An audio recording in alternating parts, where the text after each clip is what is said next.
Idina. I'm Melvin Yagaka. And we are Cream. Chelsea was everything around me. Well, we'll be eventually having a guest. This international break is going on right now, so that's kind of boring. So we have some time to speak about other things, but we'll get to Chelsea real quick. First things first. Not gonna lie, if you're not passionate about what you're doing, just dead whatever's blocking you from doing what you're passionate about. Because right now, I'm finishing up my short, and not gonna lie, it's just stressing me out. I'm trying not to break out as much as possible. It's stressing me out. Break out how? Like with okay. Yeah, no, but it happens. I get stressed. So you break out when you're stressed? I get stressed with acne when I'm stressed out a lot. It's a lot of work. From what I know, we're not submitting into South by. I want to. How do you feel? Are you disappointed? I am.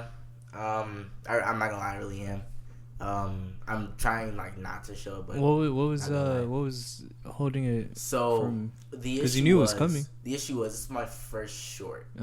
My audio guy was busy in general, so we had the first rough, for as far as where was engineer Ade? Where was engineer Ade? I'm not audio engineer like that. I can engineer everything else except mixing audio. Okay. That's out of my forte. Yeah. So he was busy. But before we even started editing even the video, I asked him, what do I need to do concerning if we're editing this video versus you laying the audio over? It just wasn't communicated to me that, look, just sync the audio first by yourself. Basically what I do for the podcast already. I record this audio here and I sync this video audio later. Basically do that for each clip. I didn't know that. So now we edited basically without the audio there, and it's all done. Now it's oh well, I kind of need that layered over. And then in more technical terms, I use Final Cut Pro, which is basically the editing software I use. The industry standard is Premiere. It wasn't converting, and it was just a lot. I'm this is a lot of work, but I don't mind it. I don't. Because honestly, if it was anything else, I'd be I don't give a shit no more. Yeah. And it just comes back to dude, you can't be in school for something that your parents are basically pressuring you into go into. Your friends, maybe relatives in general, just societal, whatever is pressuring you into doing it. You cannot be doing that. Yeah. Because honestly, I would go mental if I was doing that right now. Because especially if it's difficult, bro. It's one thing for it to be you not being passionate about it and it's not a tough major, but if it's hard and you're not passionate about it, I don't know how you do engineering. I don't. No, I mean that's I'll say that's one thing I got lucky with, because I mean growing up my family's always kind of had the expectation that I'm gonna go into some sort of STEM major, and I mean I kind of I don't want to say I fell in love with the whole idea of going into engineering, but I could see myself there. Yeah. And I already knew from a long time ago, I'm not going to be no doctor. I'm not going to be no lawyer and none of that. But I knew engineering, I can do that. And so I feel and they kind of they were okay with me doing that. They were happy that I wanted to do that. And I don't know how they would have reacted if I said I want to go be an artist, or I don't know, something in the arts. Yeah. I don't know how they reacted to it, but I mean, I could kind of see them being supportive in whatever I did, but at the same time, I don't know. But so I'm saying, I got lucky that I actually do. I actually like what you do. Yeah, I like what I'm doing, yeah. After I saw them word problems y'all have to do, one whole page for one thing, I was yeah, it would never be that serious for me. Because, I mean, we've talked about on the podcast the whole, being African and the whole doctor lawyer engineer thing. Because I mean some parents, most parents are just not gonna be supportive. My mom, I've been lucky in my mom. I'm not gonna lie, I'm on this podcast, I'm open to saying this. I mean, at first I really thought my mom wasn't as supportive. I thought deep down, regardless of what she told me, she would have wanted me to do something more traditional. But mom listens to the podcast every week. She be putting on Google Play while she's at work, just listening to it. Yeah. My mom watches all my videos. My mom is hella supportive. She's been asking about my short film and all that. Mm-hmm. You know, I got lucky with that. Mm-hmm. There are a lot of people to where even the sort of nursing they're doing isn't good enough for their parents. I know. Even the sort of engineering they do is not good for their parents. Mm-hmm.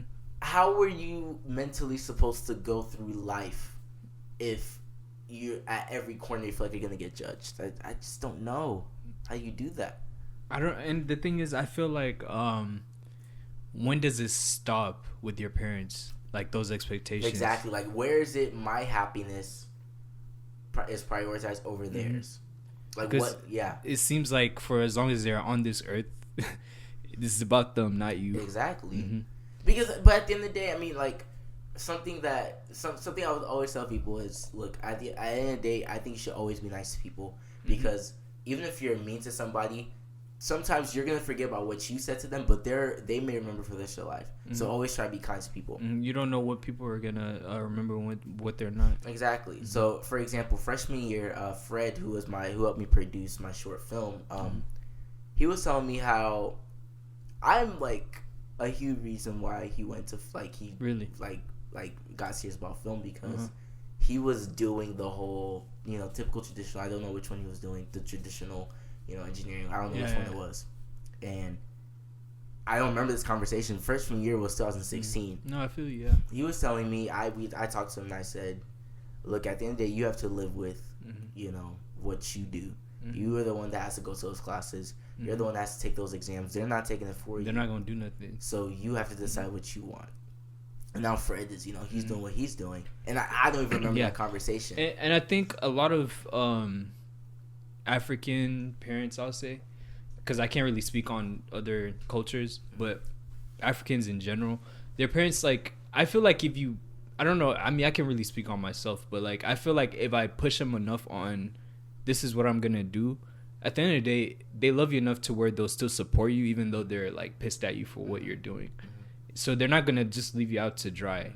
And I don't know if that's the same with other parents, but I mean, I felt like whatever I ended up deciding doing, like they'll support to a certain extent, You think so? They'll support to a certain extent. I always say, even though they'll be supportive, they'll be way more supportive.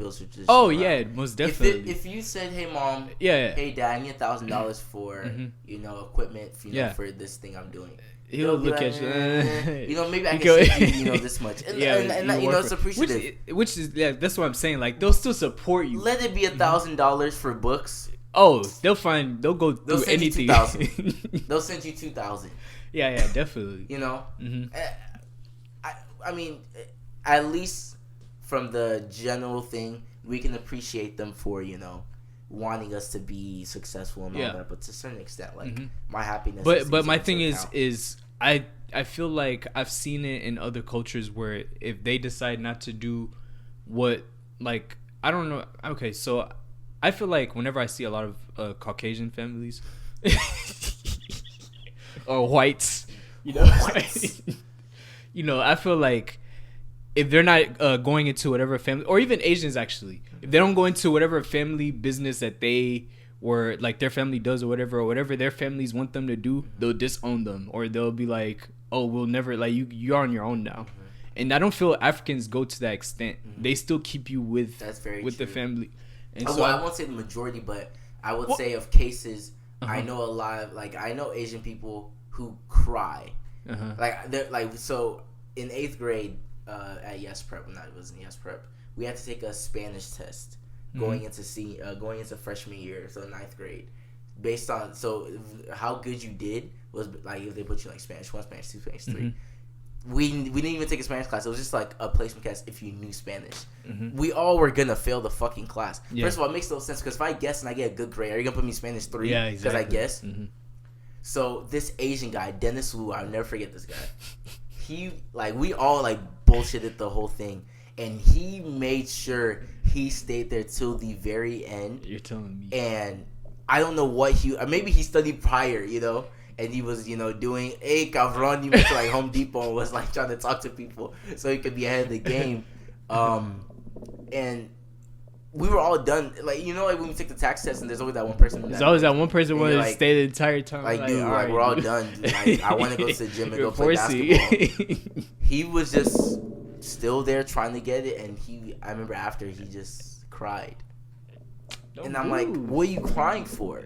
I've seen that because I had a friend in like it was like 5th grade, and I remember they came out like with the report cards and stuff, and I'm happy I have like all A's except one class, and this dude literally has like 98, 97, 99, 98, and he has like 91, and he gets pissed, and I'm like, if I went home with that, I don't know, man. I'm probably gonna get a new like game, Xbox or something. Yeah, I mean, but it's just it's just the standards. It's like, just the standards that people live by, and I mean, it is scary because it's not healthy at all. Mm-hmm. It's not like a lot of these kids when they come to college, and so you start wondering. You start wondering with like these sort of families, when they get to like college and they start to develop their own like mind more, and they become more adult, mm-hmm. and they experience life on their own. Mm-hmm. How do they even like think and go through life with the pressures that they still have? Like, I mean, I don't know. It's just something that's always been interesting to me was I could tell. I mean, we go to a school, UNT, is a huge Habesha population. Uh-huh. I can tell a lot of them were sheltered. Oh no, I know. You can tell a lot I know for of sure. them were sheltered. I know for sure before they got here, because the way they act was almost like they've never experienced anything like that before. And that's not healthy because you're going from extremes to extremes, mm-hmm. instead of trying to find. I've even told my parents that I feel like I don't want to judge them, or I don't want to say like they raised me wrong or they did this wrong, but I felt like there was a lot of parts of my life that I didn't experience, mm-hmm. because they kind of like held me back from it, and they kind of, you know, had the whole mentality of, oh, we're right, you're wrong, you don't know what you're talking about. Mm-hmm. And in a way, like, of course you have to listen to your parents, and whatever they say you just kind of have to accept it, because at the end of the day you live under their roof, you mm-hmm. eat their food, you do whatever they ask you to do. Mm-hmm. But I remember I recently spoke to my dad, and I was telling him, like, I feel like I missed out on so much. Like, I've learned so much in like these last few years of my life that I wish I had known. Mm-hmm. And I feel like if I had gone through that like throughout my whole life, it wouldn't be so much coming at me at once. Mm-hmm. And I would have been able to manage my life a lot easier. I would have been able early on to know exactly what I wanted, instead of just being told what to do and being fed what you want me to do, instead of me coming into my own and figuring out what I want to do. I think that's something that I really appreciate my mom for doing, because mm-hmm. my mom, I say this in a weird way, I feel like I raised myself. Mm-hmm. To where, like, yeah, my mom taught me my morals, my mom was there for the majority of the time, but my mom let me be me. Mm-hmm. Like, my mom just let me be. So I became the person that I wanted to become. So even when I got to college, yes, like, it was still, like, you know, college, like, it's still a big mm-hmm. change, but I had been to parties. My mm-hmm. mom let me go out. My mom wasn't overly, like, you know, controlling. My mm-hmm. mom let me be me. Mm-hmm. So that transition wasn't as drastic for me, and mm-hmm. I can tell that transition is drastic for a lot of people. I know. A lot of people, and it's bad because they're suffering now. It's like their grades are suffering because you know, their body count. That's the main one. Some actually, of these girls' body counts, you know, they had never experienced that shit before high mm-hmm. school, and they got to UNC, they got to college in general, and they just. I understand. I know a few. Because they watch it. I know a few. You know yourself. Yourself. But guys can't be talking to. Don't worry about that. Let me know. But I mean, yeah, that's just something that just, hey, moral of the story, be passionate about what you do. Mm-hmm. I don't even know how we got to that. Nope. You haven't been watching Power? I'm racking them up. I hate week to week. Wow. I was trying the only week to week that I have like had in the recent time is Game of Thrones. Dang, I was trying to have a whole Power is too long to have week to week. I was trying to have. What do you mean? It's too long. You know, we know when's gonna be over, right? It's 15 episodes. They're going for 15 weeks. So going to episode 9 right now, bro. Catch up. Once it gets to 10, I'll start watching. We have to talk about it in the next 2 weeks. All right. Because once it gets to 10, I'll watch it. I'll watch it today and tomorrow. Go and then meet it at 10. Yeah. So we can talk about it. Because we can't even talk about next week, because next week is just gonna be. I mean, I've been hearing there's a lot happening. Yeah. I heard next week is like the next week podcast. Like, by the next podcast, we would have played Newcastle, Ajax, and then we have Steven and Drake coming in. Oh, yeah, for sure. So yeah, that's next week. Don't even bother speaking about anything that's not sports. Mm-hmm. There's been a lot going on. I'm still not a fan of the story about it, but let's just say the individual moments have been like, okay, not like okay, but it's like it's big things. I heard somebody say that something about Tommy and how they're supporting Tommy more in the show. I think it's just people are over Ghost. People think Ghost is a bitch. That is I understand because the writing has been inconsistent. So you're saying that the way they wrote Ghost's character for the season is remember how like cool he used to be, bro. James St. Patrick. James Ghost St. Patrick was one of the bro, livest you look up to him, and now he's just. I mean, he's not as like cool as he used to be. He's a lot more. I don't know. He's a lot more reactionary. Is he more fiction?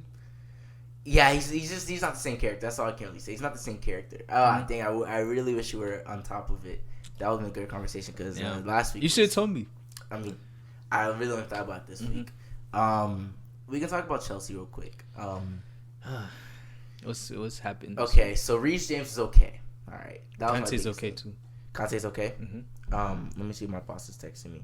Tonight you're going to be supervising all 3 courts. Huh?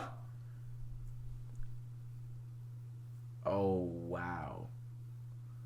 Wait, I'm not gonna be there. Ooh, I'm not gonna be there. That's never mind. So Kante's okay. Reece James okay. Kovacic is the one that we don't know, right? Yeah, but it's not as bad to where it's. But like, is he gonna play? No, he's not. Yeah, Kante can play. He was training with France before their last game.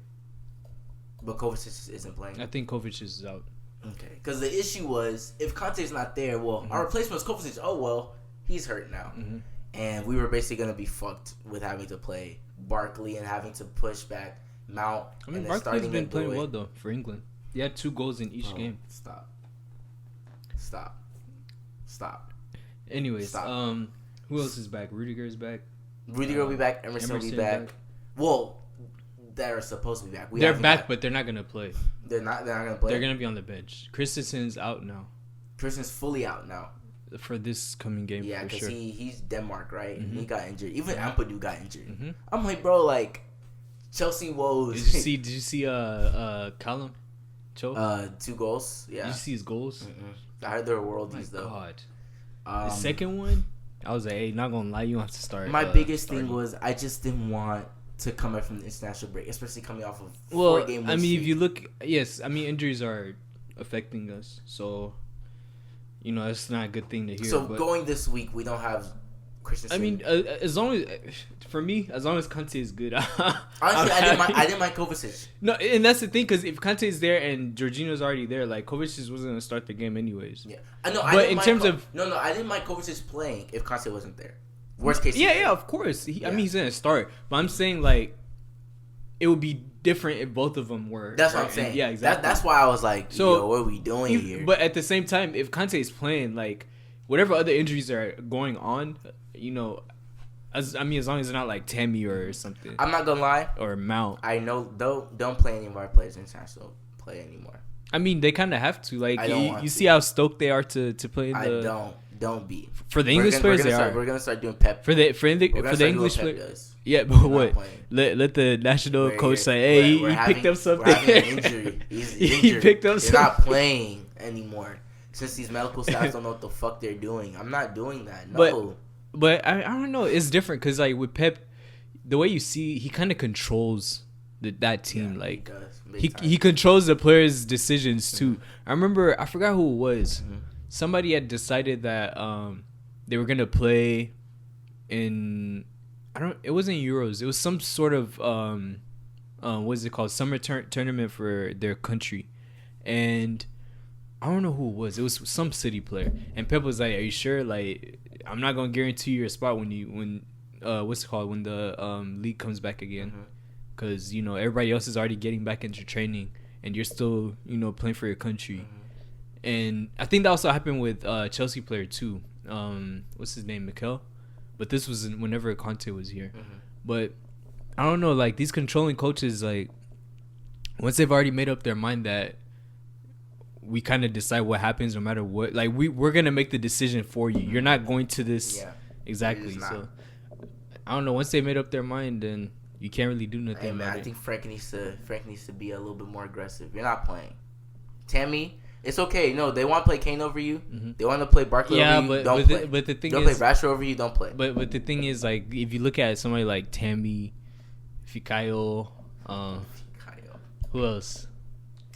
Mount, like they want to play. You know what it means for you to actually go play for the Three Lions. You know, they're excited to play. I mean, it's a big thing. It's just at what cost? I mean, they're not looking at it as like, oh. I'm not talking about individual. I'm talking about. Yeah, but you can't always play with. But you can't always play with that fear. I'm talking about from Chelsea's perspective. At what cost? Yeah, but you also gotta look at the player's perspective. They're not looking at like, oh, if I go play, I might get injured. Mm-hmm. They're excited to play. Of course they are. Yeah, so at the end of the day, you want them to make their own decision. I think that excitement will start to wane a little bit as they're definitely being on the team. Definitely, and like, once that happens, Sterling just pulls up like exactly okay, another day. Once that happens, Sterling gets to decide, oh yeah, I'm not showing up this game because he knows his spot is solidified. Mm-hmm. These people are trying to make their name for themselves, like Tammy and all them. Like, hey, like once they get to a point where. If you've been out for months and you're still one of the first names on the call up list or whatever, then So I mean, this week we play. I mean, by the time we record, we'll be recording the Ajax game, and we'll be talking about the. We play. I think we play in the morning. What? The Ajax. Yeah, it's at 11:30. Miss class. It's at 11:30. We play Tuesday. And I have class too. We play Tuesday. I'm missing class. I don't give a fuck. Oh, watching the class. I don't care. Let me clarify what time we play. But I'm pretty sure it's at 11:30. So we say all that to say that going forward. We'll go forward. I still feel like knowing Lampard and how much he wants to.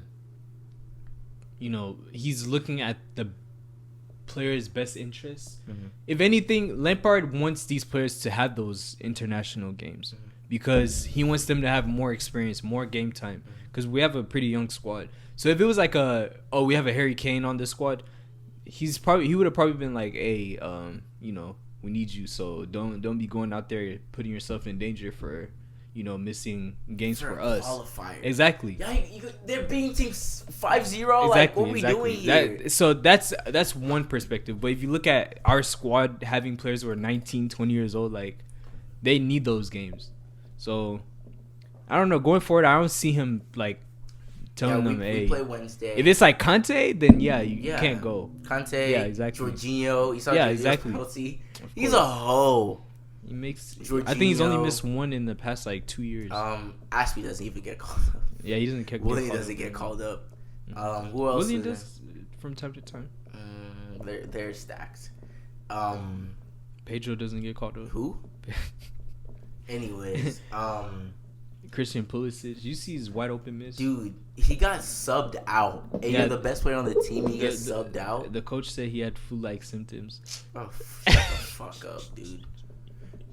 Moving forward, I mean, we do play an Ajax game in the morning, so we actually record on time then. Yeah. We're gonna record on time. We record at 2:30. We'll just have the game, whatever game is on that day in the background. Let me see what game that will be on the background. I hope it's Bayern Tottenham.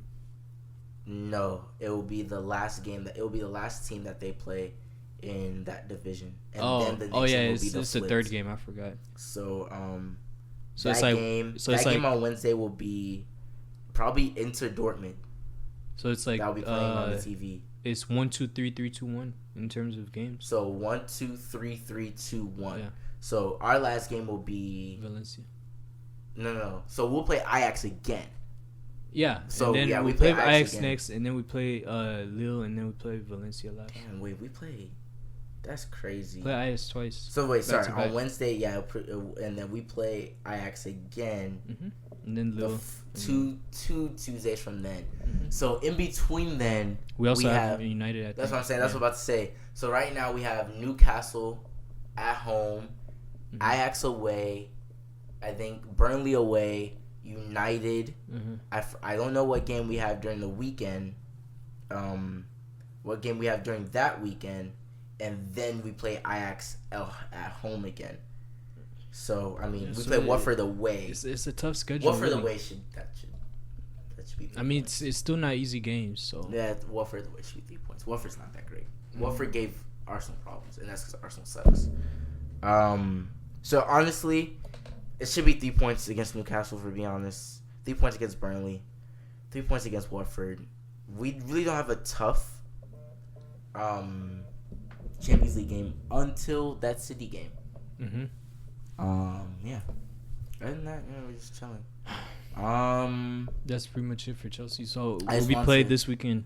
Play this weekend. What do you see as lineup? So since there's no Emerson, so I'll probably see. So you have Caballero signing. So we have Alonso, Tomori, Zuma, Aspie. No, Zuma. Yeah. Oh, cause Rudiger probably. We'll probably give Rudiger. He's gonna be on the bench. He's gonna be on the bench. Rudiger probably play Ajax. No, he's gonna be on the bench for sure because of Christensen. Yeah. So yeah, it's gonna be Zuma and Fikayo, and then Aspie. And then for midfield. Theoretically, Kante and Jorginho. So Kante, Jorginho, Mount, and then we probably start with Odoi and Willian, and then Tammy. Yeah. Theoretically, if Kante doesn't play, and Barkley's not, and if Kante doesn't play, then Barkley's in it. So I do we really have to? That's what's gonna end up happening. Billy Gilmore. He's Injected. Trust me, he's not playing. Injected Billy Gilmore. I just know he's not gonna play that game for sure. Of course, he's not gonna play. But that's a simple lineup.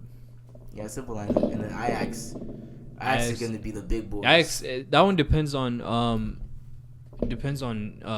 our game against Newcastle, because I feel like if we get business done out early, you'll see guys like Ajax. No, Newcastle. Oh yeah. If we finish that game off early, we'll see guys like Pulisic come in. You'll see guys like Rudiger come in just to see where his fitness is and stuff like that. Rudiger, yeah. Just so we can see where he's at. Emerson, just see where he's at for that Ajax game. Who else do we need to test out? I mean, Reece James, but yeah. I mean, because after the international break, yeah, he comes back. My number 12. So you want to predict that Ajax game since we're gonna? Okay. So Newcastle, I expect nothing less than 4-0. Oh yeah, we didn't even predict this one. Nothing less than 4-0. I see 3-4-0. Yeah. I think we can see one goal just because it's Chelsea. Based on our luck. Ajax, we're on away. the other hand, what? We're away. Yeah, we Ajax, are. Yeah. Ajax 2-2. I feel like we need these points. I think we'll draw this game and win at home. I don't know. It depends on how we play Newcastle. It just depends on that. Because at our best, I really think we can beat majority of the teams. This game's gonna be difficult because I don't know how the players are gonna go into that game. Because I saw how we went into the Lille game. We kind of went in there a little bit scared.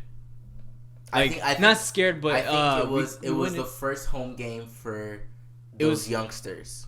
No, we were away. We were away. Yeah. So that's even worse. No, but that's what I'm saying. We're also away against Ajax. That's what I'm so for me, I want to see how we go into that game because you've already played away in the Champions League. So let's get that off the table. Are you still going to be nervous knowing that the opponent is tough? A biggest thing, something that somebody says probably very poignant was there's games that are litmus tests. So our litmus test games this season has been the Lille game away, Valencia at home. But I don't even count Valencia. Valencia was we played good in that game. We just didn't fucking score. So it was Lille away was a big litmus test for us. Liverpool was a big litmus test. This is another litmus test game for us. I mean, you just count United was a litmus test for us because first game of the season that was against different. a big team. But I'm saying like. What was this? What team were we gonna? No, because what was Chelsea you can see that was a different. No, that's what it was basically. So I can't even look at it as a. But I'm saying in general, like it was the first game of the season. I mean, yeah, you can label it that, but I don't count. I don't really count it, but it is a litmus test game. Yeah. It was, so this is another litmus test game for us. Oh yeah, for sure. This is a litmus test game for us. When we play them again, it's another litmus test game for us. And then we have international break, And then immediately after international break, we have City, which I think is unfair, especially because I would have loved if it was the game after. Because Loftus-Cheek would have been oh my god. Unleashing Loftus-Cheek against City would have been great. I was feeling a little because you texted me yesterday. What did you say? You said I didn't know Loftus-Cheek and Fikayo and Tammy were friends. I mean, they have to. I just it hadn't clicked. I mean, it made sense to me. It does make sense. But yeah, once you told me that, I was like, low key, I miss this guy. I want you to understand. So I went to start watching highlights. I was like, bro, not gonna lie, when this dude gets back, because I mean, when we're talking about formations, when we are doing 4-2-3-1, this exit the field. It doesn't matter whatever formation, whatever game we're playing, just put him on the field. He'll know what to do. No. I'm saying like if we are playing 4-2-3-1, I think. So where do you play him? Cam. So where does Mount play? They will switch. I'm not gonna lie. Adoy's gonna be the one in the treble. Adoy's been hooping. Did you not see him? Willian is bro. Adoy or Willian? No. Melvin. Wait. Hold on. No, you know I don't like Willian. But that's Southampton. But why are you even considering it? But that Southampton game, bro, you can't deny it, bro. Against Southampton? But who played better? He's supposed to be playing better. Okay, exactly. So why are we praising him for one game out of the whole season? So I'm going based on what I'm seeing. How many games have we played this season? A lot. And he's only played one good game. I mean, he's had glimpses. He's won one good game. Adoy hasn't had a breakout game. Also. Yeah, but he's at least put something on the stat sheet every game that he's been there. Yes. And he's young. Williams is like 30. He should be doing this consistently. All I'm saying is, I mean, yeah, Adoy did kind of. That's the difference. The difference is this guy's coming off an injury.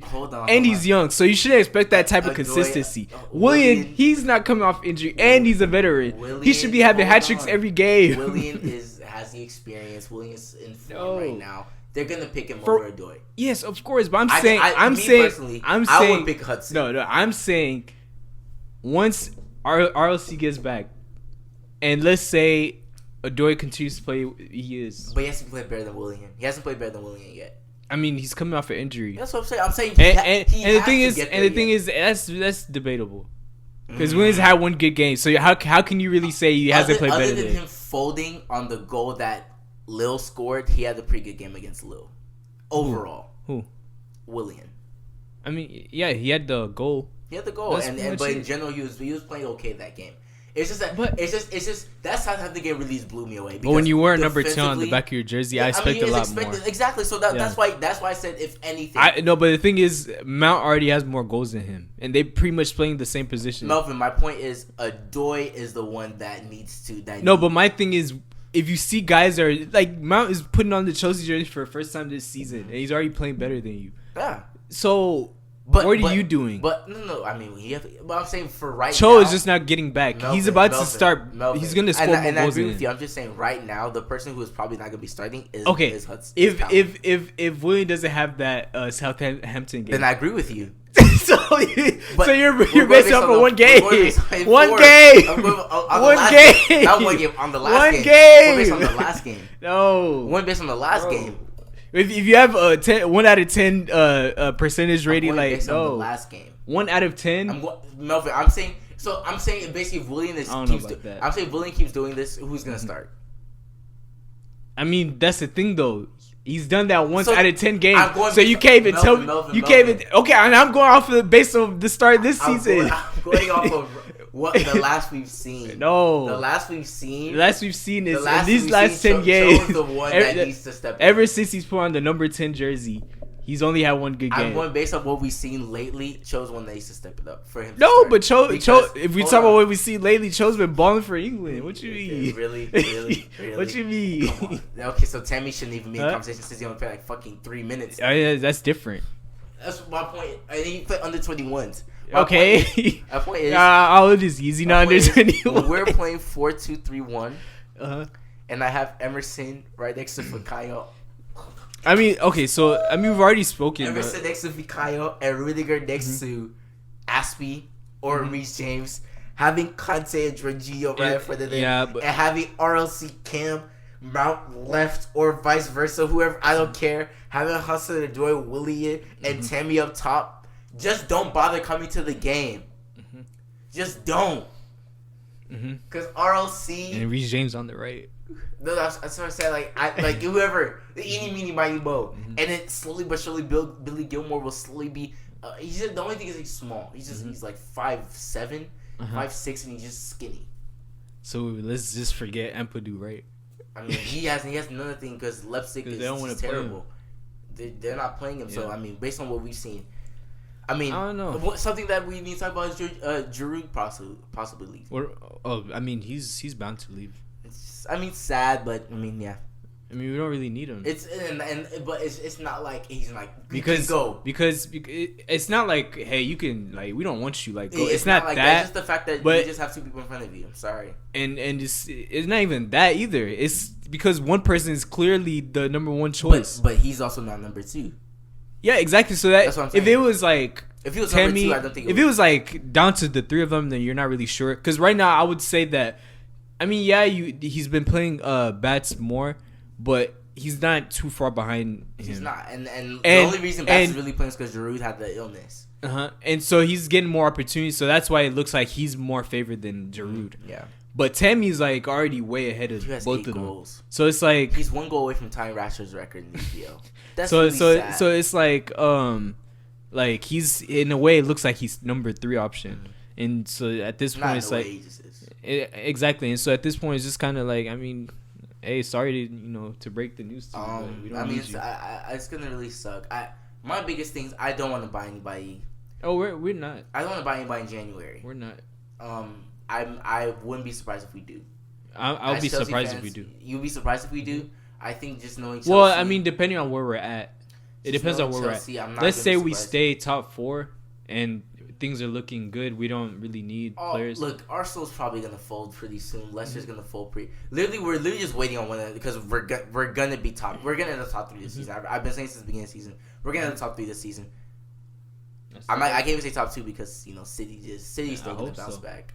And let's not forget Tottenham's still gonna bounce back. Let's not act like they're gonna bounce back eventually. But we're gonna end the top 3. We're just waiting on them to drop points. I just want this team to be able to flourish because our backups will be a Pulisic, a Batshuayi, a Kovacic, Barkley to a lesser extent, a Billy Gilmore to a lesser extent, Reece James, Christensen, Zuma, Alonso. We have a solid backup squad already. Pedro to a certain extent.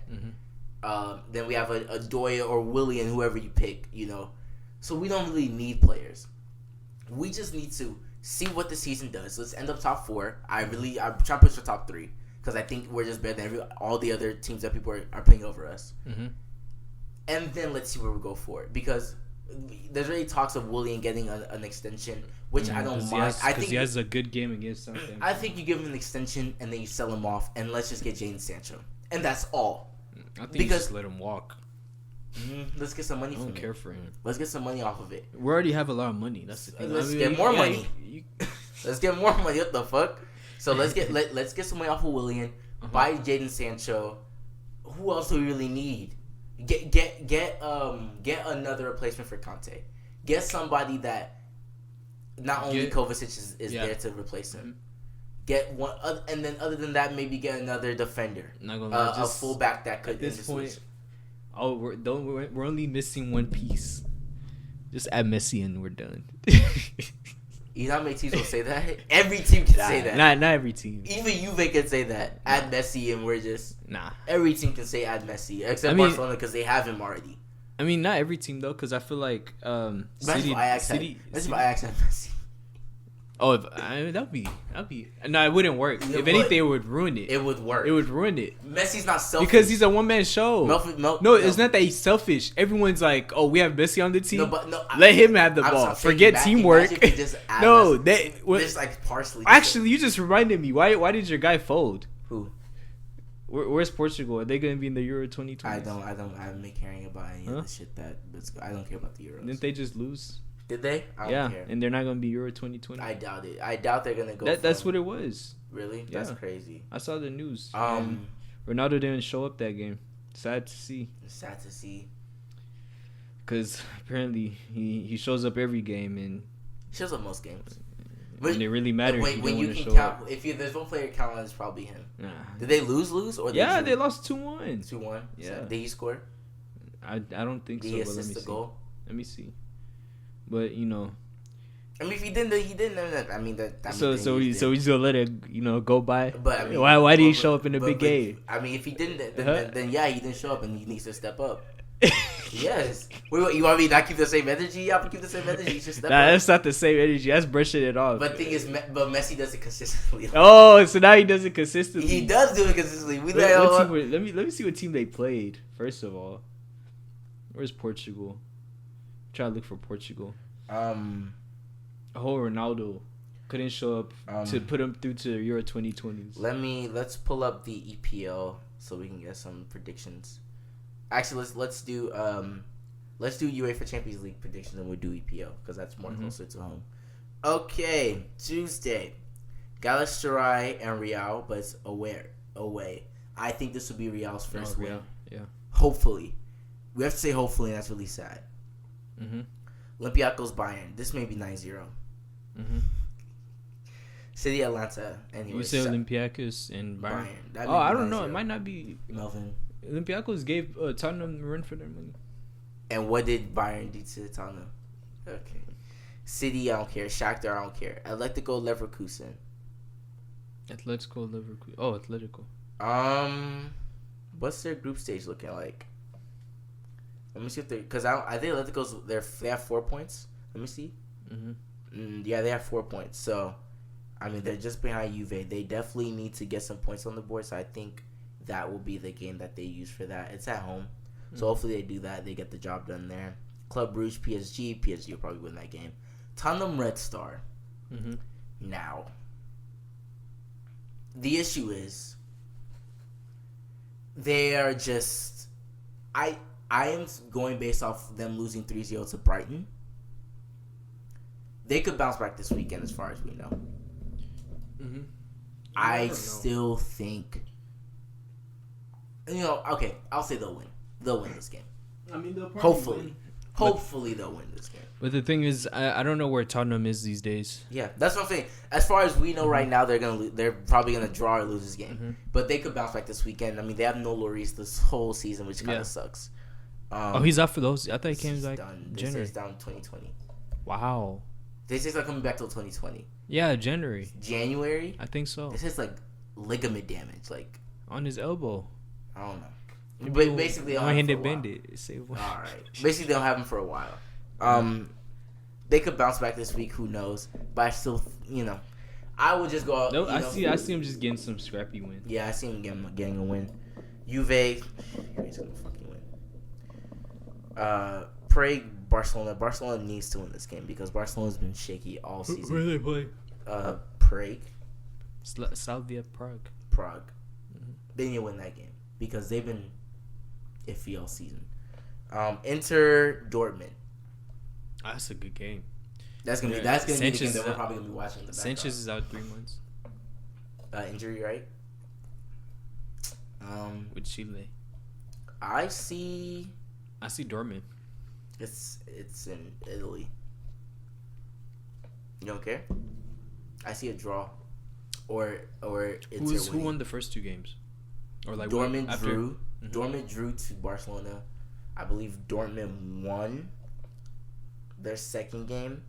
Yeah, they won 2-0, and then Inter lost to Barcelona, and then drew with that Prague team 1-1 or 2-1. Oh, 2-2. So Inter only has 1 point. Yeah, they only have 1 point. Dortmund has 3. Dortmund has 4. 3. 3? 4 because they drew with Barcelona. So it's 4-4-1-0. Inter 4-4-1-1-1. Yeah, Inter 4-4-1-1. Sorry. Inter needs to win. No, 4-4-1-1. Yeah. Yeah, so Inter does need to win this game. Win this game. But I still see Dortmund winning because I just feel like Inter is short-handed right now. Well, it was just because of Sanchez. I still think they can pull it off. We'll see. I mean, Ponce is not a good Champions League coach. PSG was way short-handed. And you saw what they did to Real. So it depends on what team you get. I mean, Lukaku. But BVB is not Real. They're not. Jadon Sancho. I can't wait to see you in the blue jersey. I'm dead. England has a blue jersey. They do. But there's another Is that the team. blue? There's another team in London, in Cobham, that has a blue jersey. Leipzig, who cares? Gen K, Liverpool. Liverpool will somehow find a way to win that game. Napoli, Salzburg. That may be a good game because Salzburg gave Liverpool a run for their money.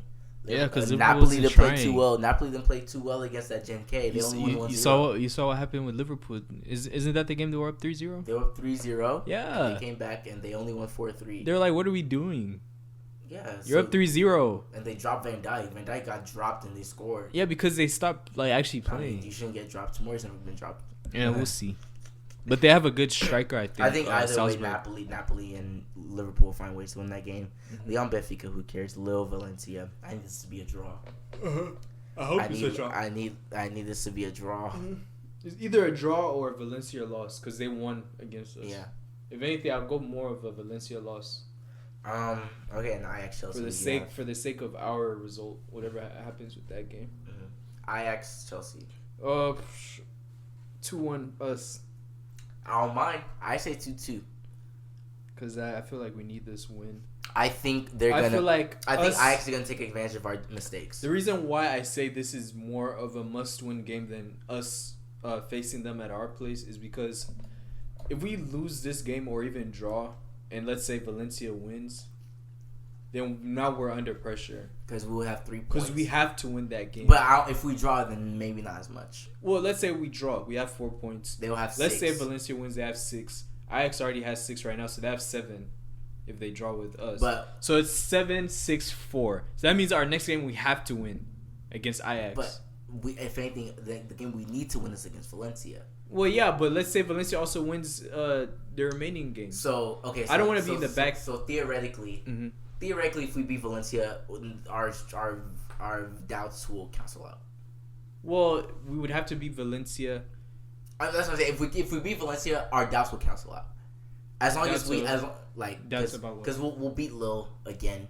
Well, I mean that's the hope. Well, it's at home. We'll beat Lille. But the thing is, I just don't want to put in the position where we have to win this game in order for this to happen. I mean, I think as long as we get 4 points from Ajax in general, we'll be okay. Because then we already have 3, so that'll be 7 going into Valencia. Which let's be honest. But my thing is, if we win both games against Ajax, then it's done deal. Exactly. Because then we'll have 9. I'd rather that. And Ajax will still be at 6. And if anything, Ajax is gonna have a vengeance against Valencia and Lille. Exactly. So that means Valencia is gonna lose another game. If Ajax beats Valencia after that, then we don't even have to play the rest of our games. Just bring in Billy and we'll,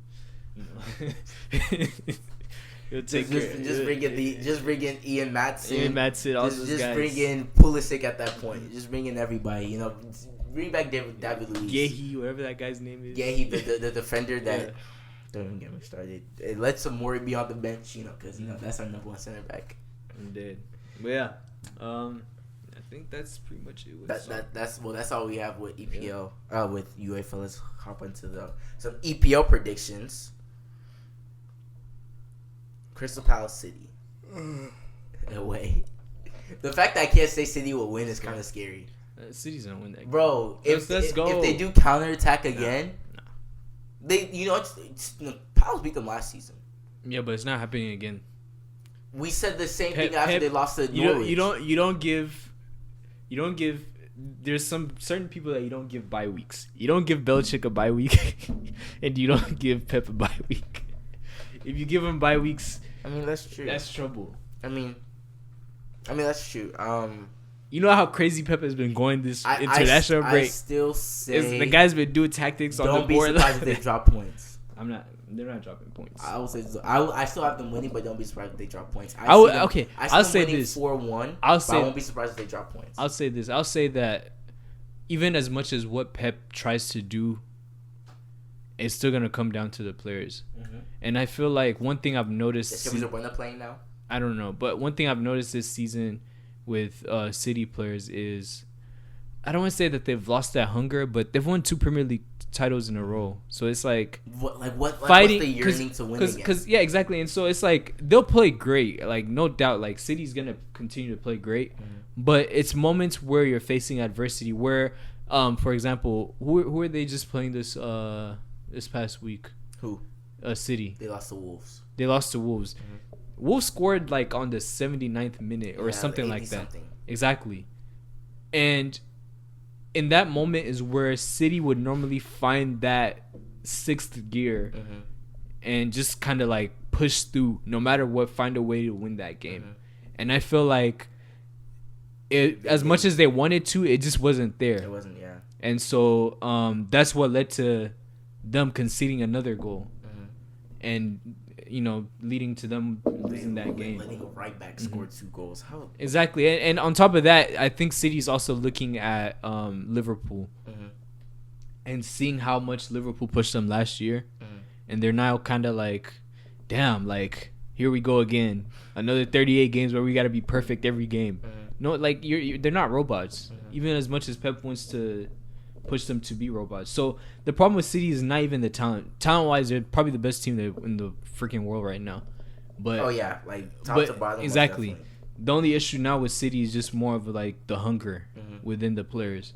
Because I don't think there's anything wrong with City. It's just the hunger that they're missing. Of course, on top of that, they don't have their number one center back, so it's like, But John Stones, he's coming back. He's coming back this week. But the thing is, it's just like. So do you move? I don't think he's gonna start because Mendy or for Fernandinho. I'm pretty sure he's gonna put Stones for Fernandinho because it's like he's a cow. Huh? He's a cow. Yeah, but it would just be disrespectful. Yeah, it would be disrespectful. But yeah, I mean, the way I see it, it's just City's gonna have to try and find that hunger again. Yeah, I think that's all it is. And the games that they lost, Kevin Durant didn't play, so maybe that's something to do with it. Everton, West Ham. I don't know what's wrong with Everton. They're like in like the relegation zone. Because the thing is, they spent so much money to sign all these players, and like I just think they're just not getting the results. They're not that bad. They're not. It's not that they're a bad team. They're just not getting the results. West Ham, on the other hand, getting the results. And the guy they just signed, the striker, Haller, the dude's been going off.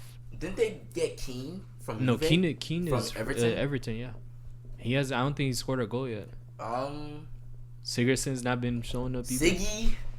Hey man, shout out to the only guy that's really showing up is Richarlison. Richarlison, yeah, the black dude. And even still, like, it's just, I don't know. Everton's, I don't know if their issue is, the way I see Everton right now, I feel like they're a team that has the talent. Like, they try just stacking talent and hoping it works. But it's just not working. No end product, just like Pepe. Exactly. I have Everton winning though, 1-0. I see West Ham winning that game. Bournemouth, Norwich.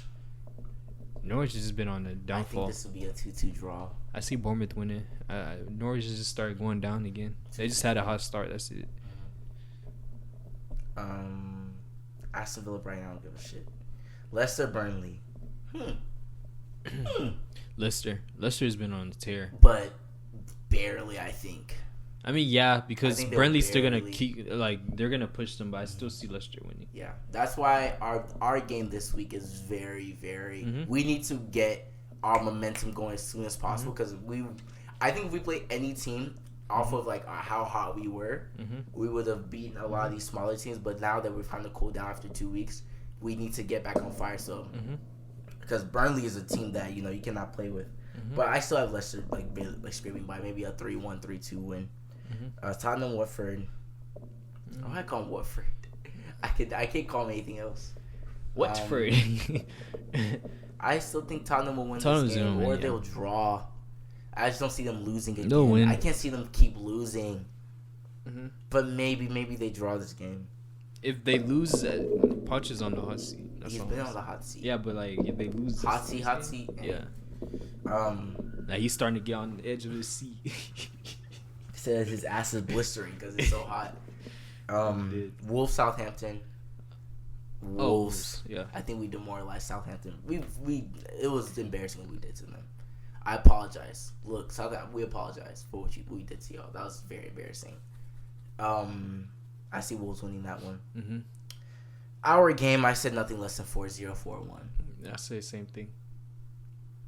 Chelsea, we're there now. Look, I have expectations from you guys now. Exactly. Y'all have already set the bar. So. Exactly. Y'all set the bar, not us. You guys did. We have the leading striker in the league right now in terms of goals. Yeah, man. Y'all are setting the bar. When you're cold, you're cold. The Monday game. We'll talk about the Monday game before we get to the Sunday game, which is the biggest game. Wait, who's playing? You'll hear. Sheffield. Oh, I know Arsenal. who's playing. Sheffield Arsenal. Sheffield, please. I don't even care for that game. Please, you need to care. I mean, the thing is, it's away. The thing is, Sheffield gave Liverpool problems. Gave us problems. Did you watch how Liverpool scored that? Yeah, bullshit. The keeper just let it go between his legs. Yes. Bro, amount of luck. But anyways, I'll say Arsenal will probably manage to get a draw in that game. I see a 2-2 draw.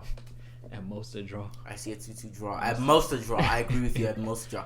Arsenal's not good, bro. If y'all win that game, I'll be surprised. Y'all aren't good. I'm sorry. Chooks, Chenna, who are the Arsenal fans? Y'all aren't good. Y'all suck. I'm sorry. Yeah, I see at most a win. Mm-hmm. I mean a draw. Mm-hmm. If not Sheffield, just surprising people.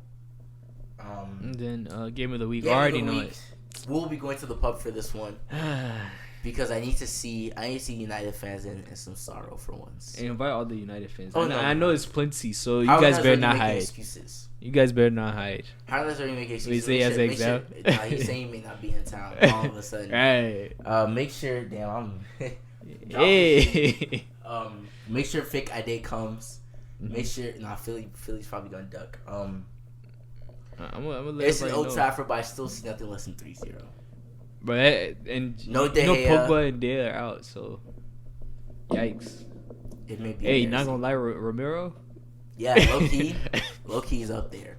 Fuck out of here. Isn't he like the Argentina? He's competing with Caballero. Isn't he the number one? They compete, him and Caballero. Can you imagine? Caballero's not even in the. When people think of Caballero, people don't even know he's playing for Chelsea. And you see what I say about Messi in Argentina. His goalkeepers are subs in whatever teams they're in. I mean, they're also behind two of No, but they're subs. I mean, it's also behind two of the best. No, but you should be good enough if you're in Argentina. But they're also behind De Gea and Kepa. But I'm saying, why can't they start for Arsenal? So are you gonna say that Kepa's not that good because he's a backup to De Gea? No, Kepa started one of the games. De Gea started the other one. Yeah. Kepa had to come on. Yeah, he came on for De Gea. Yeah, De Gea. I mean, that pretty much concludes the predictions. So you said 3-0? Yes. Even though it's in Old Trafford. That's it? United. These guys have a guy named Daniel James. They have McTominay. Did we discuss it? If you could pick Daniel James Mason, or Mason Mount, who would you pick? Daniel James is not in the discussion. Really? Mm-mm. Okay. It's if anything, it's between Mount and who would Madison. You pick? I say I'll pick Madison because of where he's been in the past 2 years. Mm-hmm. Like there's signs of improvement that he's had. Like he's jumped, he's made a huge leap, and his creativeness on his position. Mm-hmm. But at the end of the day, I'm still gonna pick Mount because he's the second coming of Lampard. So I'm not gonna. I mean, I think we talked about it last week. I'm pretty sure we talked about it last week. I just think let Mason Mount be basically the focal point of Leicester. I think. Well, but that's the difference between him and Mount. Him and Madison. Madison's a lot more of a passer and more creative. But Mount is more of he's coming at you as a midfielder, and he can score too. So it's that's why I would rather a Loftus-Cheek play Cam, or maybe he play Cam. Mm-hmm. I don't know. Either way, where even Loftus-Cheek himself, either way, who's playing? Options. It depends on the day. Yeah. I guess that really concludes. That's pretty much it. Soccer.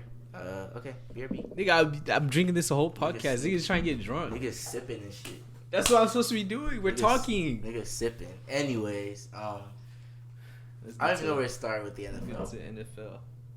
I don't even know where to start. First, NBA's almost coming too. Actually, yeah. So let's speak on Anthony Davis already not being healthy. He's playing today. He's playing today. That's another reason. He's playing today. Bro, stop. Look, just all them ifs you're giving to everybody else. Ifs. Bro, Anthony Davis is literally the most brittle player behind Derrick Rose. And he may be more and he may be more brittle than both of them, if I'm being honest with you. Because it's always something different. A thumb? How do you hurt your thumb? How? How?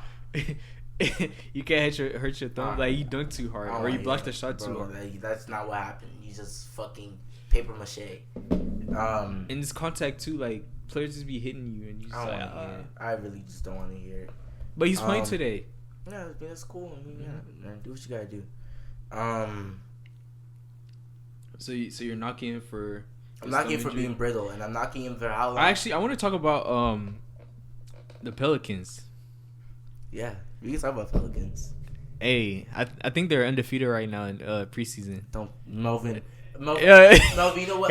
You know why I say that? Because of all people, you can't say that. No, but you're the main one that says it's preseason. So I know, but it's more than just that. It's not about the record. It's about the way these guys have been hooping. And I'm not talking about the whole game. I'm talking about the first half when it's just the starters. I don't care about the rest of the players. Lonzo throwing full court passes for alley-oops. He's not gonna score 30. He's still you saw that. You saw the video where he airballed the. Not this season. Eventually, bro, he's not. Eventually, he can never score 30. Nah. You see how dominant he is. Bro, he's not scoring in preseason. You see how dominant he is already in preseason. Okay, so now you're saying it's preseason. No, I'm saying team. You're talking about individual player. You just said Carson Edwards did just have 8 threes in one game. No, he had 8 threes in 1 quarter. In 1 quarter, I mean. 1 quarter. I think that's how much he had for the game, but still, like 26 or something. He had like 30, but you have 8 threes in one game. You're gonna tell me that? Oh, so is he now the next Steph Curry? No, but I am still gonna stand that he could still. I'm saying 30 points. I'm saying that there's a difference between players going off in preseason and teams looking like a team in preseason, because that shows you where they're at. I mean, the Celtics, they've been hooping.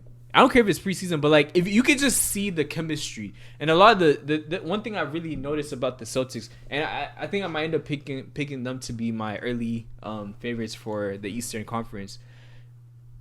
Most of the guys that were on that squad played for Team USA this summer, so they're already in shape. Kemba, Tatum, that's the point. So like you already should have brought that up with Steven and Dre. They would really appreciate that one. That's a good point. So they're already in shape, and so. If you look at these guys coming, like the way I was watching this preseason game, and I was just like, wait, hold on, like y'all just making passes, cuts, like all this. I was like, y'all low-key might be cold, and I mean, I'm not gonna say that the Celtics are gonna win it all or they're a for sure lock for the Eastern Conference, but. I remember I was one of the early people that was criticizing them for how much of a downfall. Oh yeah, we know. I know. And so after seeing what they're doing as a team, I'm not gonna like throw that idea of they might end up being like a top 2, top 3 in the East. I still think that they might end up finishing there. I think they'll be a second round exit. So I don't know where they'll finish, but I can see potential with them. Yeah. Honestly, but with the Pelicans, like they've been hooping too. Honestly, we're gonna talk about basketball so much next week. Yeah, no. I just need to reserve all my energy. Yeah. Because when Steven and Drake come here, I need to already get my stats stuff ready. You know the way this be spewing out numbers. You're like, what? How do you know that? Yeah, that's definitely gonna be a very fun episode. I can't wait for that. We'll talk about NFL we got here. Let's talk about the Jalen Ramsey thing because we had a good discussion about it over SMS yesterday. I don't think it makes him that much better. I think Jalen Ramsey, yes, is a top 2 at worst corner right now. At worst, he's a second best.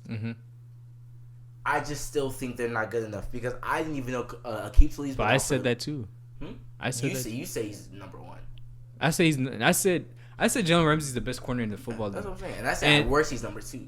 Yeah, and that's because of form. You're basing off of like form right now. Yeah, that's right now. Yeah, but if we really look at it, like if you had to pick, so you're telling me right now, if you had to pick a team or a star franchise, you pick Stephon over. Don't say. No, but don't say star franchise. Why? 1 year. No, but if you had to pick out of those 2, star franchise, obviously you pick Jalen Ramsey. Exactly. But now, by how much? How old is Stephon?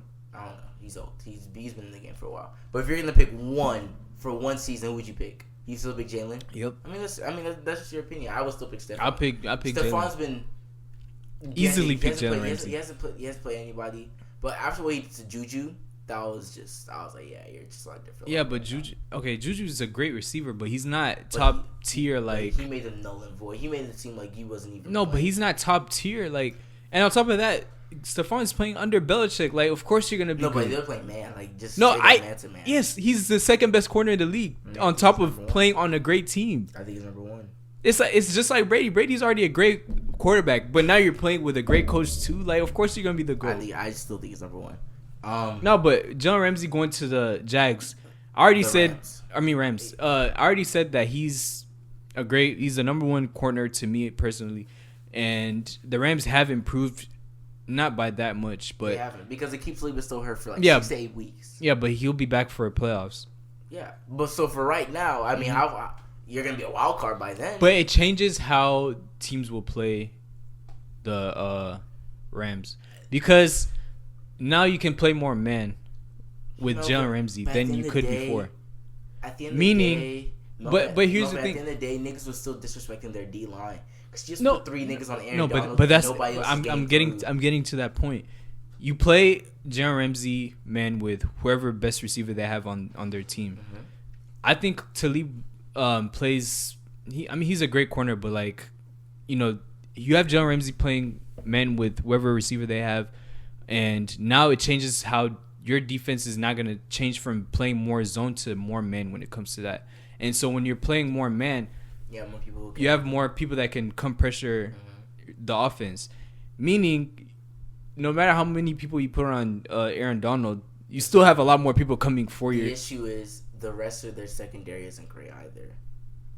So that's where they're gonna have to step up. That's what I'm saying. Like all around they're not. But look at the teams they're gonna be playing. It's not like they're playing teams that have to play 49ers. top tier. They have to play the 49ers Yeah, but they're twice. not playing teams that have top tier receivers. They have to play the Seahawks twice. At most, you have a team that has one cold receiver. I mean, but and that's who Jalen Ramsey's guarding. A good quarterback can still get. But a good. There's receivers who will miss catches.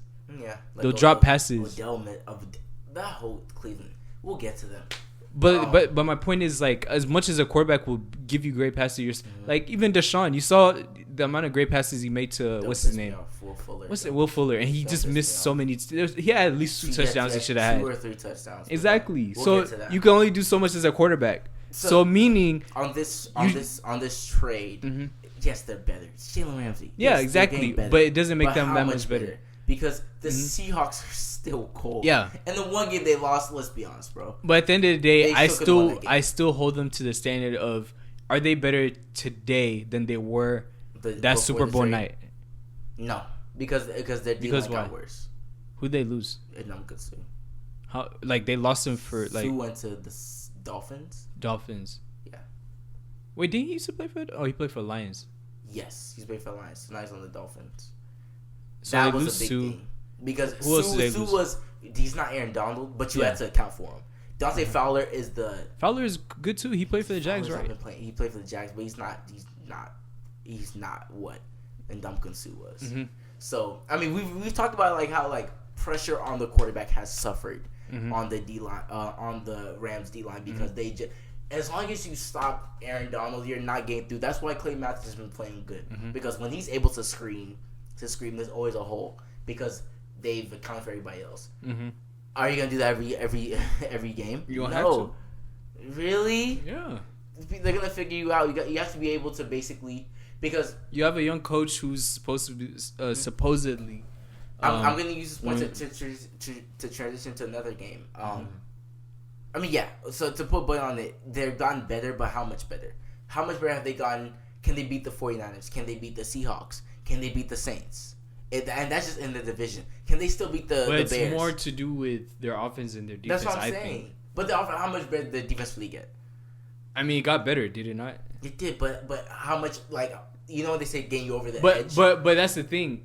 That's what I was saying this entire time, that this trade didn't do anything that's gonna change life. Because it didn't change what they needed to be changed, which is their offense. Their offense needs to be significantly better. And they have the weapons. They have Brandon Cooks. They have Cooper Kupp. They have Woods. They have pieces on the offense. Even say Todd Gurley. I mean, he's been playing like a girl, but he's playing Gurley. I'm dead. But it goes down to show. I mean, it goes right to the quarterback who's just been playing horrible. Playing horrible since week 12 of last season. And so, looking at that, you're kind of like, that's literally the only thing holding y'all back. Your quarterback. That's literally the only thing. Because if you really look at it, like, if they had what's a great quarterback? Don't say like the top 5. Okay, I'm not, and that's the thing. I'm not trying to name top 5. If you give Deshaun Watson Rams team, they're going to Super Bowl. I would say right now he's top 5. Who you take out? I mean, Drew Brees is injured, so I guess he slips in. Right now he's top 5. Yeah, he slips in there. I really did watch that game. I was like, hey, Deshaun. We'll get to that. That's what I'm going to transition to. But if you just get a quarterback better than Jared Goff, they don't need to make a whole lot of adjustments. Really, I think you like put like even a Kyle Allen from the Panthers. I think really? Bro, like he's that bad. That's what I'm saying. Like he's that. Like a decent quarterback who can just make the throws, the small throws. I think this team should go to Super Bowl again. But like I said, this trade didn't make them that much better, which transitions me into their defense hasn't gotten that much better because if they didn't fix where it needed to. If you can't put that much pressure off the front 4 and you need all this extra pressure, you can only be so good. Which transitions. But at the same time, this was a trade they couldn't like miss out on. No, of course not. Why not? Exactly. I mean, they got pieces from Marcus Peters, and they just basically flipped that into Jalen Ramsey. Which transitions me into the Texans and Chiefs game, which was their front 4 of the Chiefs D line. You're not bullying anybody. You're not. Which is why the Texans were able to basically do all that we could that game. And honestly, I think we can beat any team in the AFC other than the Patriots because as long as the Patriots are able to continuously get pressure off the front 4, just the front 4, you're gonna suffer. But if they're not, don't be surprised if the Texans give everybody trouble because our O-line is starting to get like really starting to click. We just lost a tackle, which kind of sucks, but if we are able to click and your front 4, if you have to scream every time at us, if you have to blitz every time, if you have to get a few extra D-line, a few extra rushers at us, you're not going to beat us. Because then we're just going to quick dump off to Hop, Fuller, QT. We have players. Carlos Hyde had a fun-ass day. Bro, he was enjoying that game. He was having fun because niggas couldn't touch him. So what team? So like the 49ers have a good D line. The Patriots always have a good line. They always don't have good line offense or exactly. The Cowboys, we'll get to them. Basically, my point is the front 4 pressure is what sets teams apart from others. Which is and I've already said it's like, that and having a quarterback. Yeah, literally those two. Well, a good O line, a good front 4, and a good quarterback, you'll be okay. Yeah, you can deal with a decent running back because as long as you have a good O line, a decent. If you have a good O line, a decent running back will look like fucking Murray. Exactly. Where is he now? I mean, on the Titans, he had a good season like this. No, but where is he now? He's still on the Titans. Doing what? Nothing because they getting shadowed by who? Derrick Henry. Now, Ryan Tannehill is now the starting quarterback because Mariota is just that bad now. He throws 2 picks and all of a sudden he's bad. Which the other guys throw 5 and we'll get to that. Basically, I think that I just want to talk about the Texans. Don't sleep on us, and once again. No, you're a good team, yeah. Something we've said on the podcast for weeks, for months now, the Chiefs can't keep finding themselves in shootouts.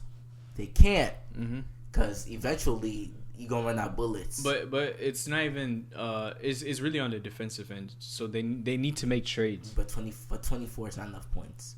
Yeah, but that's the thing. You can't rely on... that's what I'm saying. Exactly. But I'm saying they need to fix the defensive end. They do, because, I mean, they got Tyrann Mathieu, but that's not enough. Because teams now know is like we really only have to start them like a couple of times on offense, and we got this game. And also, if your offense can run the ball well, which basically you're basically chewing the clock. Because the whole second half, I believe... Because you guys have more time of possession. The whole second half, I think we had Patrick Mahomes on the field for 5 minutes. Yeah. So if you're able to run the ball really well, if you're able to shoot the clock a lot, you're going to beat the Chiefs. When Mahomes is on the field, like, he still, like, is putting in that work. It's just that he's not getting the type of game management where he's having a lot of possession to where his defense is resting, and they put the ball in the air a lot. Mm-hmm. So they're not running enough. So they're not throwing the ball. On the other hand, so they're putting the ball in the air a lot. On the other hand, so I think Andy Reid will bounce back eventually, but right now they have a lot of stuff. I feel like they need to make a trade.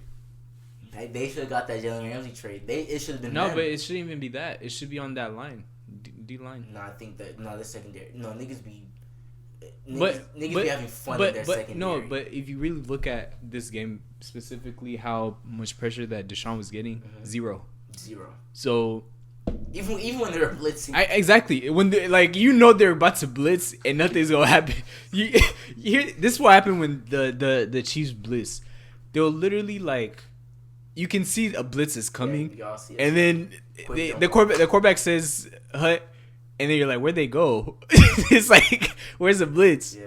Because they're just stuck there, they're getting held back by the old line. So it's like their blitz is not even working. Yeah. It's not even a blitz anymore. So it's they really need a whole D line. They need overall a big. I mean, yeah, that's what I'm saying. They need everything on defense. If they're gonna focus on something, it should be that. Because at least if you're giving pressure to a quarterback, he's gonna have to make a quick. Yeah, I would say exactly. That's a good point. I'd rather prioritize the D line because even if let's say you don't have a D line and you have a secondary, as great as your DBs are, you're giving him time. He's eventually gonna find somebody open. So it's you really need that D line more. Make him make that quick decision. That's a good point. Yeah, I mean maybe they do. Not maybe they just do. Mm-hmm. And that's gonna be a difference between them getting to the Super Bowl and not getting getting on this first round. That too, yeah. Because the Colts are good, the Texans are good, the Patriots are good. The Jet. Anyways. Cowboys fans. You want to talk about them real quick? Let's just get over. Look. In our GM, we were talking about the Cowboys having a bye week.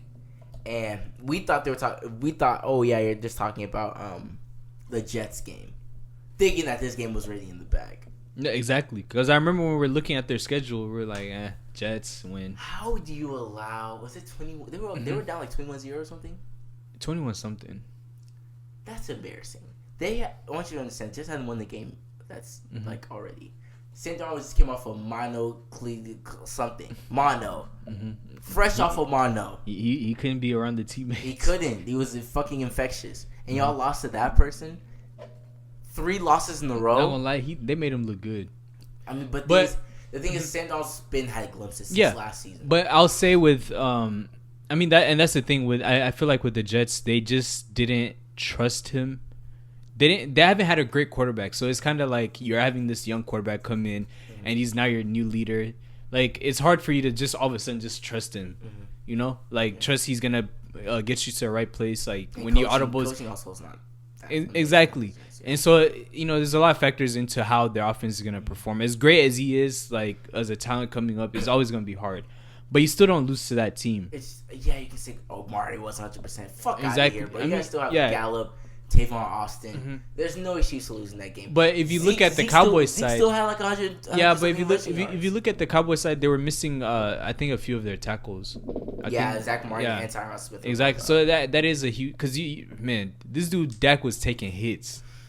Dak was getting smacked around. Bro, this dude was taking hits, and now it goes to show you that not only does Dak rely on a good everything because he didn't have a good everything. He didn't have everything, and so it shows you that if he doesn't have Amari, a lot of those passes that he was making, he was just throwing and there was no one there. I was like, did you call? I was just sitting there did you call the wrong play? What's going on? Exactly. I was exactly. So I was like, did you get hit way too many times? You don't know. This is you start. So I don't know, that got exposed. That's pretty much what I got from this game. Dak's been got exposed. And on top of that, Jason Garrett is on the hot seat. The thing is, he's not on the hot seat unless what's his name says he's on the hot seat. Jerry Jones. The thing is, Jason Garrett's been on the hot seat since last season. Yeah, but Jerry Jones hasn't put him on there. He's been on the hot seat since forever. Forever, honestly. But Jerry Jones comes in every season talking about, yeah, I mean, we believe in this coach system or whatever. Like, of course, it's, like, nobody's gonna say he's not see anymore. Yeah, I don't know. I just think the Cowboys, even the Eagles, haven't been playing that great. So I mean, we'll talk about the Eagles-Cowboys game eventually down the later. But right now, the Cowboys are. But the Jets defensive. But they've always had a good defense. They've always had a good defense for years. Mm-hmm. But they really came this game. Yeah. Like, what's the Williams guy? I think he's a linebacker or something. Mm-hmm. That dude went off. Like, he's the reason why they won that game. Really. Just him. I mean, if you really look at it, he had a good game. Yeah, he definitely had a good game. Cause he had a lot of like pressuring, like he pressured Dak a lot, and even that last play. I don't want to talk about the Cowgirls anymore. Anyways, yeah. What other games? Panthers are still winning because Christian McCaffrey is a bad man, and he's probably the best running back right now. He is. It's not even a question. It's looking not. It's not close. So what's happening with Le'Veon's had the issue of Sam Darnold being out and him being the only offensive weapon. Todd Gurley's been hurt since last season. Mm-hmm. Zeke's on the Cowboys. Is there really anything else you can really say? Who else is really there? Nick Chubb is really the second best. Conner. He had a good season last year. Who? James Conner? Yeah, and what's he done this season? That's what I'm saying. What's going on with him? Exactly. The Steelers suck. That's what's happening. They're on their third string quarterback now. Oh, it's third string? Yes, because they lost Mason Rudolph. Because he got slept. So I don't know their quarterbacks. I'm not even gonna try to tell you that I know who their quarterback is now. So James Conner's been suffering because. So basically, they just found this guy. Nick Chubb is literally the second best running back right now, which is really crazy. Until what's his name comes back, Spencer Ware comes back. What's his name? What's the running back that went to Giants? The running back that went to the Chiefs, that went to the Browns from the Chiefs. He kicked that girl. What's his, you just made me laugh and I forgot his name real quick. Kareem Hunt, yeah. Probably until he comes back. So he's better than Saquon? Saquon's hurt. Saquon's been hurt since week 3, week 2. He's coming back pretty much the same time. He's coming back this week or something. Same time as Kareem. They're saying he may come back this week. Oh, this week? I don't want him to come back this week. He better sit out. He better sit out for the rest of the season, nigga. Like, y'all aren't doing shit. That's for a trade, actually. Daniel Jones. Daniel Jones hasn't done shit since that first game, if I'm being honest with you. Mm-hmm. Panthers are still doing well. Buccaneers, nigga threw 5 interceptions and had a fumble. Get rid of him. He can't even be in the 2 of sweepstakes because the Dolphins had the freaking 2 of sweepstakes. He has a 12 and 10 ratio. Who? That's really sad. The 2 of sweepstakes was really up to the Redskins and Dolphins game, and the Dolphins went to go. Who do you think Tua is better suited for? I mean, I said the Steelers, but you mean between the Redskins and Tampa Bay? The Redskins. Really?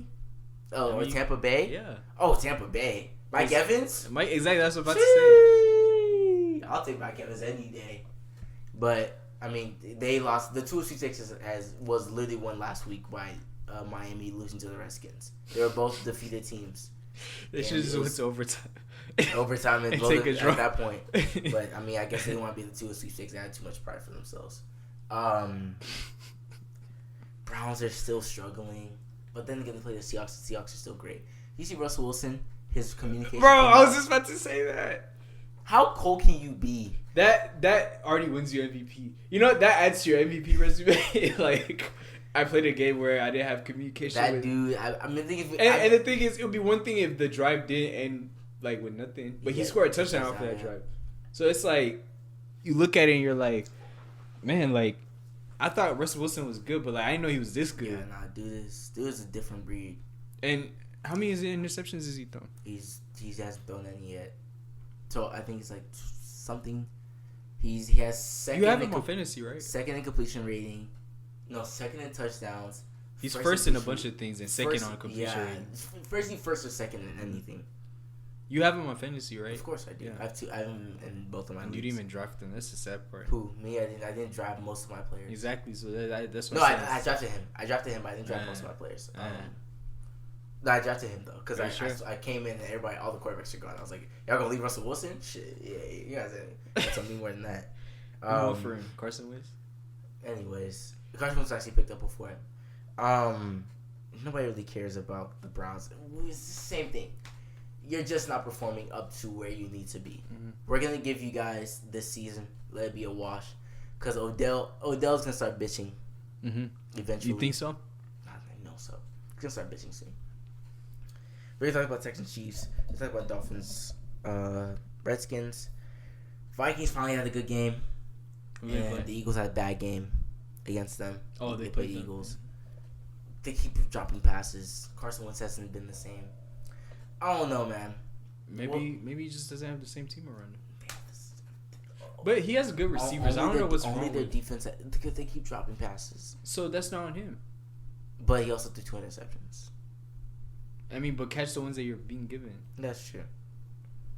In general, the Eagles have been just shaky.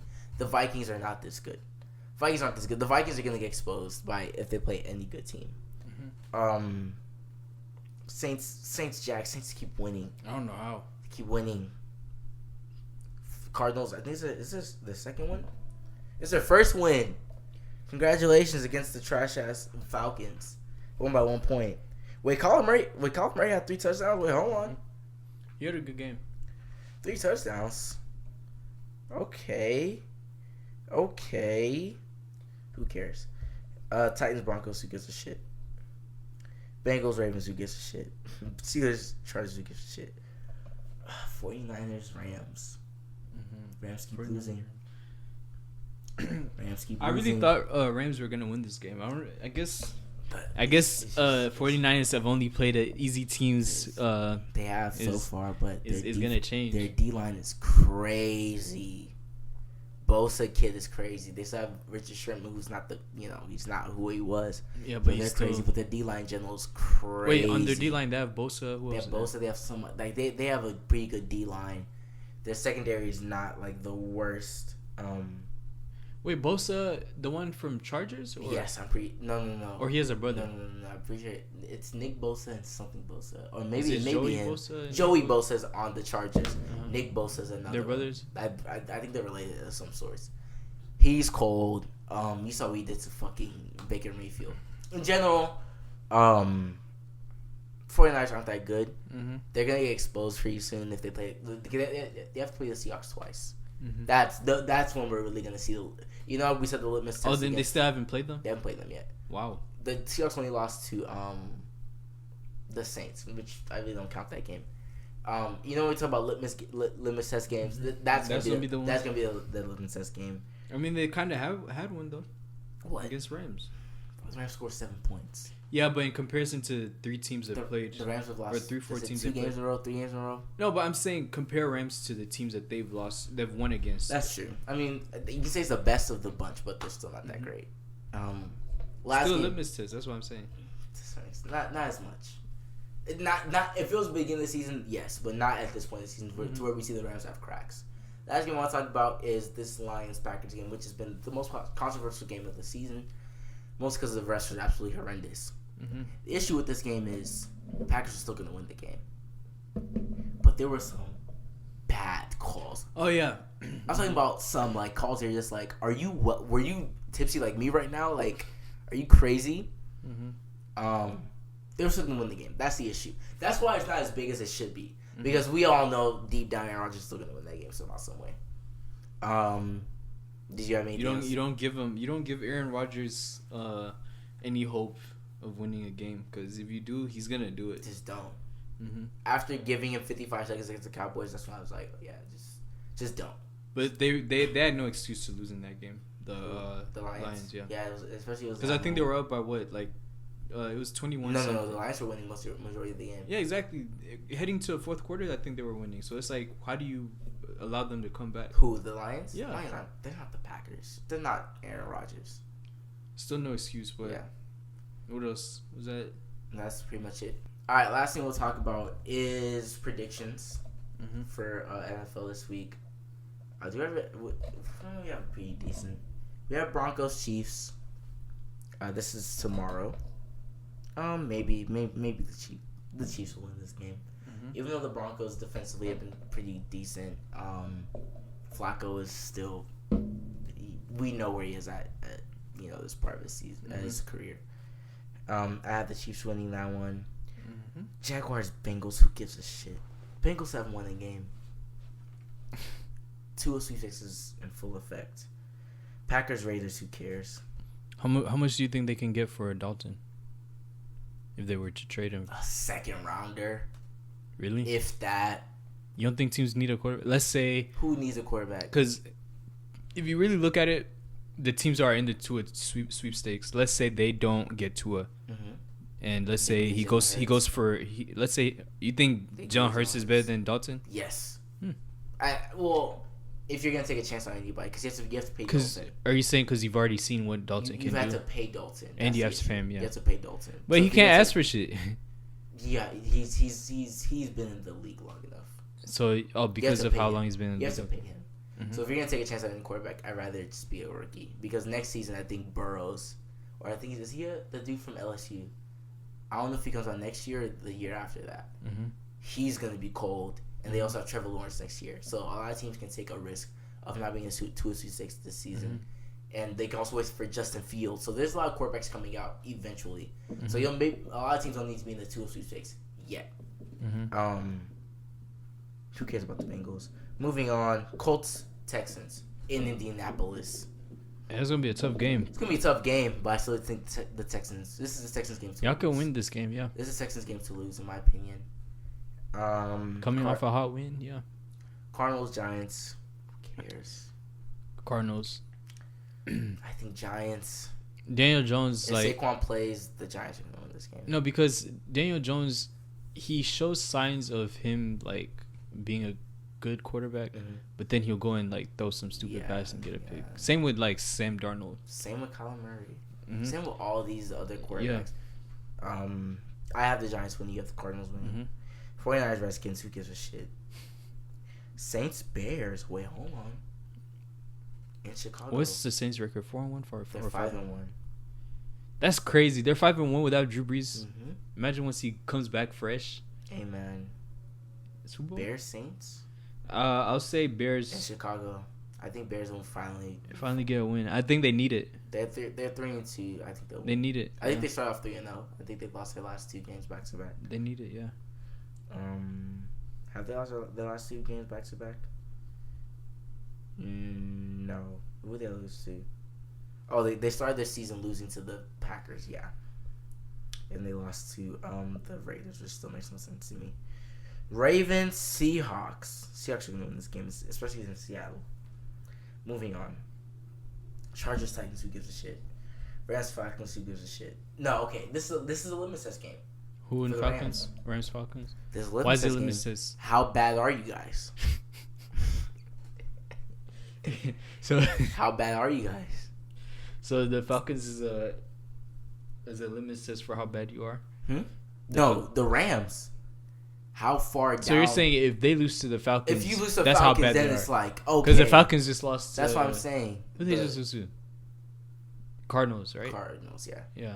That's why it's a litmus test. Nobody cares. There's no litmus test for a losing team. Who cares? It's a litmus test game for the Rams. How bad are you guys right now? Dolphins, Bills. Anyways. Vikings, Lions is going to be a great game. It's a division game, right? Yeah, it's a division game. Their whole division is stacked. Their whole division, I think they're the best division. Yeah, they're the best division. Because they have Packers, Vikings, Lions, and Bears. And all of them are actually playoff teams. All of them are playoff teams right now. If all of those teams were in different divisions, they'll all be in the playoffs. They all could have, you know. Well, probably not the Vikings, probably not the Lions, but at least the Packers and the Bears. I have the Lions winning this game. It's in Detroit.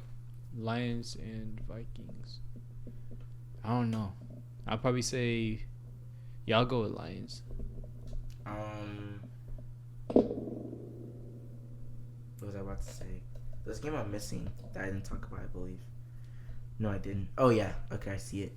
The Monday night game, who gives a shit? Patriots, Jets. Anyways, game of the week, however, and then we'll leave. Cowboys, Eagles. This is the definition of what? This is the definition of it. Who wants it more? They play. Did they play earlier in the season? No, this is the first game. Oh, this is the first. Okay. And I believe in Arlington. Yeah, it's in Arlington. Let me hit up Tracy. Who? Trace. You got tickets. I mean, I'm having a watch party for the game, so. Hey, what's up?